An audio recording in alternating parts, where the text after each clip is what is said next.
প্রিয় শিক্ষার্থীরা, আশা করছি তোমরা ভালো আছো।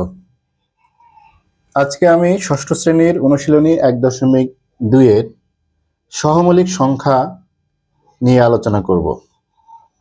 আমি তোমাদেরকে কমিটমেন্ট দিচ্ছি যে যে অধ্যায়ই আমি পড়াবো সেই অধ্যায়ের প্রত্যেকটা বিষয়, খুঁটিনাটি বিষয়সমূহ খুব ভালোভাবে তোমাদেরকে আত্মস্থ করে দেব।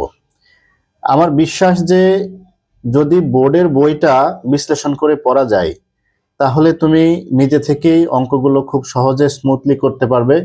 আরেকটা বিষয় যেটা দাঁড়াবে, যখন তুমি বিশ্লেষণ করে পড়বে, এখন হয়তো সময় একটু বেশি লাগবে, কিন্তু তুমি যখন বিষয়গুলো খুব ভালোভাবে বুঝে যাবে তখন তুমি শর্টকাট নিয়ম নিজেই তৈরি করে তুমি অঙ্ক করতে পারবে।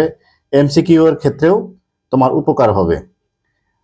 আর আমি যেহেতু প্রত্যেকটা বিষয়ই তোমাকে বিস্তারিতভাবে আলোচনা করে শেখানোর চেষ্টা করব, এই জন্য অবশ্যই আমার চ্যানেলটাকে তোমরা সাবস্ক্রাইব করে রাখো, ইউটিউব চ্যানেলটাকে। আর যদি ফেসবুক থেকে দেখো তাহলে এই ফেসবুক যে পেজ আছে আমার, basic math with Medha sir, এই ফেসবুক পেজটাকেও তোমরা ফলো দিয়ে রাখো। আর অবশ্যই তোমরা আমার এই ভিডিওগুলো লাইক, কমেন্ট, শেয়ার দিয়ে আমাকে নতুন নতুন ভিডিও তৈরি করতে উদ্বুদ্ধ করো। তো চলো আর কথা না বাড়িয়ে আমরা আজকের বিষয়ে চলে যাই। আজকে আমি তোমাদের সাথে যে বিষয়টি নিয়ে আলোচনা করতে যাচ্ছি সেটা হচ্ছে সহমৌলিক সংখ্যা। হ্যাঁ, তা আমি বই থেকে তোমার যে বিষয়টা আছে সেটা আগে তোমাদেরকে বোঝানোর চেষ্টা করব। সেখান থেকে কিছু নতুন নতুন টার্ম আসবে, সেইগুলোকে আমি খাতায় সুন্দরভাবে তোমাদেরকে বিশ্লেষণ করে দেব। চলো দেখি বইতে কি বলছে। বইতে বলছে যে 8 ও 15 দুইটি স্বাভাবিক সংখ্যা। এই যে দেখো, 8, 15 আমরা চিনি, কিন্তু এগুলো যে স্বাভাবিক সংখ্যা, এগুলো আমরা অনেকেই না বুঝতে পারি যে স্বাভাবিক সংখ্যাটা কি। হ্যাঁ, এটা একটা নতুন টার্ম। তো তোমরা ধরে রাখো এই স্বাভাবিক সংখ্যাটা কি, আমি একটু পরে তোমাদেরকে বুঝিয়ে দেব। হ্যাঁ, এখন দেখো, 8কে যদি আমরা কি করি, উৎপাদকে বিশ্লেষণ করি তাহলে এইরকম হয়। হ্যাঁ, আর 15কে যদি আমরা উৎপাদকে বিশ্লেষণ করি তাহলে দেখো এইরকম হয়। এখন বলছে যে এই 8-এর গুণনীয়কগুলো এই উৎপাদকে বিশ্লেষণ করা মানে কি, এগুলাকে বলা হয় উৎপাদক, এক একটাকে আবার বলা হয় কি গুণনীয়ক। তাহলে এখানে 8-এর গুণনীয়ক কি কি হচ্ছে দেখো, একটা 1 আছে, একটা 2 আছে, আবার কি আছে, এই 2 দুগুণে 4 হয়, আবার 8 নিজেও হয়। তো গুণনীয়ক কিভাবে বের করে এটা আমি কিন্তু আগের ভিডিওতে দেখিয়ে দিয়েছি। যদি তোমরা গুণনীয়ক কিভাবে বের করতে হয় এটা না জানো তাহলে আমার আগের ভিডিওটা দেখে আসো, দেখলে তোমরা খুব ভালোভাবে বুঝতে পারবে।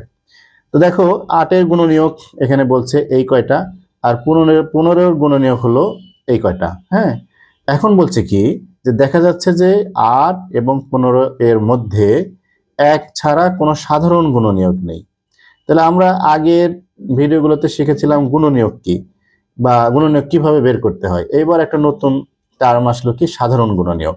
তো এইটাও আমি তোমাদেরকে আলোচনা করে শিখিয়ে দেবো যে সাধারণ গুণনীয়কটা কি। হ্যাঁ, এখন আবার বলছে যে যেহেতু এদের মধ্যে কোনো 1 ছাড়া সাধারণ গুণনীয়ক নেই, সুতরাং এই 8 আর 15 হচ্ছে কি পরস্পর সহমৌলিক।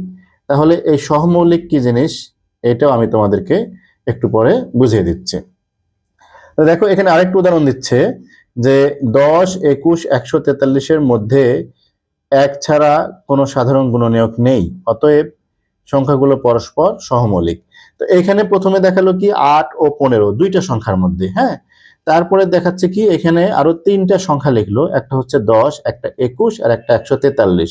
যদিও এগুলোর গুণনীয়ক বের করেনি বা সাধারণ গুণনীয়কও বের করেনি, কিন্তু তারা বলছে যে এর মধ্যে আসলে 1 ছাড়া কোনো সাধারণ গুণনীয়ক নেই। যদি না থাকে তাহলে পরস্পর তারা কি সহমৌলিক হবে। তাহলে সহমৌলিক সংখ্যার সংজ্ঞা তারা কি কি দিচ্ছে, তারা কি দিচ্ছে দেখো, বলছে 2 বা ততোধিক সংখ্যার সাধারণ গুণনীয়ক শুধু যদি 1 হয় তাহলে সংখ্যাগুলো কি হবে, পরস্পর সহমৌলিক হবে। ঠিক আছে, এখানে দেখো সহমৌলিক সংখ্যা কি হতে পারে, 2টিও হতে পারে, আবার 2-এর অধিকও হতে পারে। তো আমরা শিখবো যে সহমৌলিক সংখ্যা কিভাবে বের করতে হয়। তাহলে দেখো, এখানে আমি মোট 3টা টার্ম পাচ্ছি। এতটুকু আলোচনার মধ্যেই আমি দেখো 3টা নতুন জিনিস এখানে পাচ্ছি। একটা হচ্ছে স্বাভাবিক সংখ্যা, একটা হচ্ছে সাধারণ গুণনীয়ক, আর একটা হচ্ছে সহমৌলিক। তো আমরা এই 3টা বিষয় সম্পর্কে আজকে আলোচনা করব। আমার ভিডিওগুলো একটু বড় হতে পারে, কিন্তু আমার বেসিক ভিডিওগুলো বড় হলেও তোমরা যখন অনুশীলনের অঙ্ক করবা তখন কিন্তু তোমরা খুব সহজেই অনুশীলনের অঙ্ক করতে পারবা। সেই ভিডিওগুলো কিন্তু খুব ছোট হবে। তাই এই বেসিক আলোচনা যেখানে করছি সেই ভিডিওগুলো না টেনে অবশ্যই ফুল দেখো, তোমরা কিছু শিখতে পারবে, এটা আমার বিশ্বাস। তো চলো আমরা এই তিনটা বিষয় সম্পর্কে আলোচনা করি। তো প্রথম যে বিষয়টা আমার সেটা হচ্ছে কি, এই 1 নম্বরে আমি আলোচনা করব হলো স্বাভাবিক সংখ্যা। হ্যাঁ, স্বাভাবিক সংখ্যা। স্বাভাবিক সংখ্যা কি? সকল ধনাত্মক পূর্ণ সংখ্যাই হচ্ছে স্বাভাবিক সংখ্যা। সকল ধনাত্মক পূর্ণ সংখ্যা হলো স্বাভাবিক সংখ্যা। ঠিক আছে, সংখ্যা। আচ্ছা, এখন আজকে আমি মূলত আলোচনা করব হচ্ছে সহমৌলিক সংখ্যা। তো আমরা স্বাভাবিক সংখ্যায় খুব বেশি সময় দেব না, শুধু তোমাদেরকে চেনায় দেবো যে স্বাভাবিক সংখ্যা কোনগুলা। হ্যাঁ, তো দেখো স্বাভাবিক সংখ্যা কোনগুলা তোমাদেরকে একটু দেখাই দিই। আমরা যদি একটা সংখ্যা রেখা টানি, হ্যাঁ, এই যে একটা সংখ্যা রেখা, এই সংখ্যা রেখার আমরা মাঝ বরাবর মোটামুটি একটা শূন্য দিই। ঠিক আছে, আর কি করি, এই ডান দিকে লিখি আমরা, এই ডান দিকে এভাবে লিখতে থাকি কি, +1 +1 +2 +3 +4, এভাবে করে কি করতে থাকে, এগুলো চলতে থাকে। আর এই বাম দিকে আমরা কি লিখি, -1 -2, এই -3 -4, এভাবে করে এটাও এদিকে চলতে থাকে। হ্যাঁ, তাহলে আমরা স্বাভাবিক সংখ্যা কোনগুলোকে বলবো, এই যে ধনাত্মক পূর্ণ সংখ্যা যেগুলা, অর্থাৎ এই সংখ্যা রেখার ডান দিকে যে সংখ্যাগুলো থাকে অসংখ্য সংখ্যা, এগুলোকে আমরা কি বলবো, স্বাভাবিক সংখ্যা বলবো।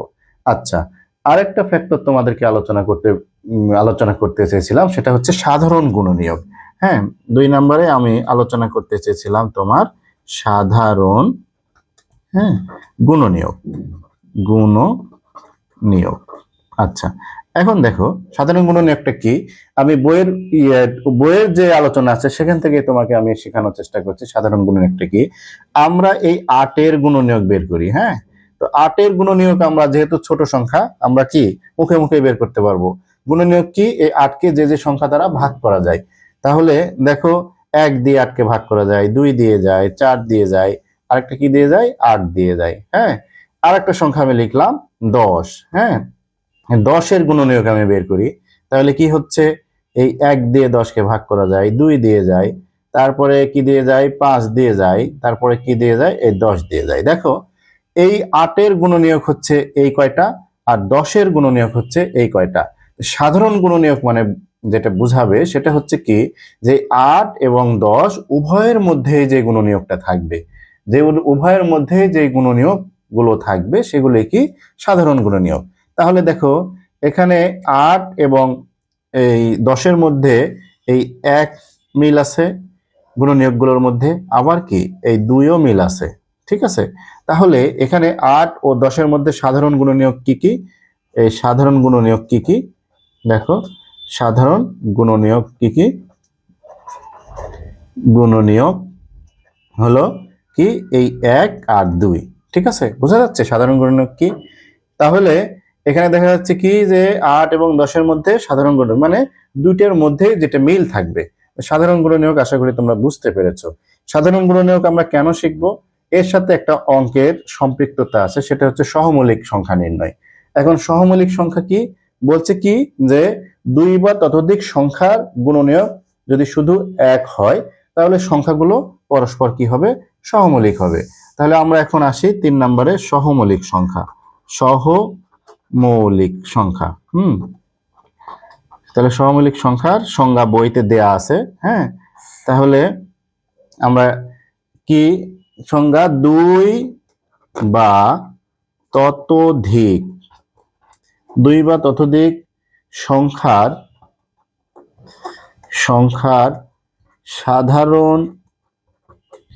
সাধারণ গুণনীয়ক কি, যদি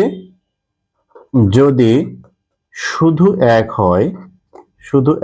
হয় তবে ওই সংখ্যা ওই সংখ্যা দুটি দুটি অথবা সংখ্যাগুলো, মানে দুইটা যদি হয় তাহলে সংখ্যা দুইটি, অথবা একাধিক যদি হয়, দুইয়ের অধিক যদি হয় তাহলে সংখ্যাগুলো কি পরস্পর সহমৌলিক, পরস্পর সহমৌলিক। ঠিক আছে। আচ্ছা, এইবার তাহলে দেখো তো, আমি যদি বলি দুইটা সংখ্যা দিয়ে যে 8 ও 10 কি পরস্পর সহমৌলিক, তাহলে তোমরা কি বলবা? আনসারটা কি হবে? সহমৌলিক হবে? হবে না। কেন?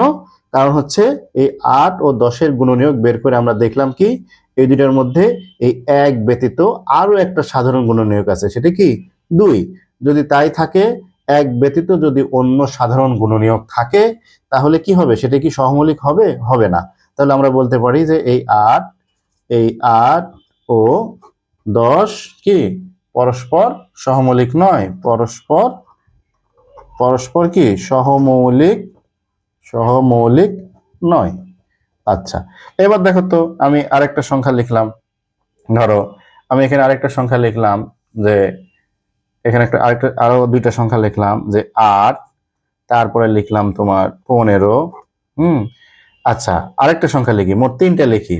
আরেকটা লিখি হচ্ছে তোমার 21 লিখবো না, আমি লিখবো হচ্ছে 8, 15 আর লিখি হলো 20। 8, 15, 8 আর 15 লিখি। হ্যাঁ, এটা দেখি। দেখো, আমরা 8 আর 15 লিখলাম, তাহলে 8-এর গুণনীয়ক গুলো কি হচ্ছে? 8-এর গুণনীয়ক গুলো হচ্ছে এই 1, এই যেখানে লিখেছি 2, 4 আর 8।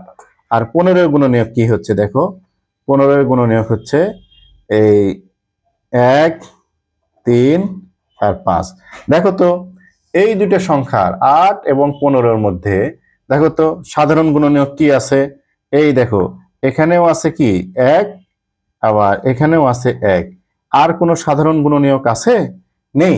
তাহলে যদি এই 8 আর 15-এর মধ্যে যদি কোনো সাধারণ গুণনীয়ক না থাকে, তাহলে কি হবে? এক ব্যতীত কোনো সাধারণ গুণনীয়ক না থাকে, তাহলে কি হবে?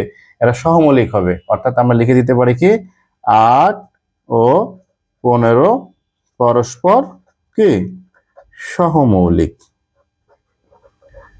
সহমৌলিক। ঠিক আছে।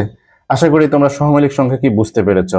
তো তোমাদেরকে আবারও বলছি, আমার এই চ্যানেলটিতে আমি প্রত্যেকটা বইয়ের প্রত্যেকটা পাতা বিশ্লেষণ করে আলোচনা করব।